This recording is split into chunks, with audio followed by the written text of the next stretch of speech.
ഇങ്ങനെ പിടിക്കുന്നതല്ല, ഇത്ര കൈയുണ്ടത്, ഇത് രണ്ട് കൈയുണ്ടാണ്.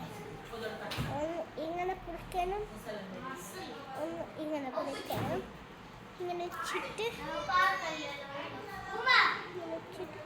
ഇങ്ങനെ ഇങ്ങനെ കട്ടണം. പിന്നെ ആയും അങ്ങനത്തെ കട്ടയാണ്. ഇഷ്ടമില്ലെങ്കിൽ ലൈക്ക് ചെയ്യണം, ഇല്ലെങ്കിൽ മറക്കണ്ട. Bye bye.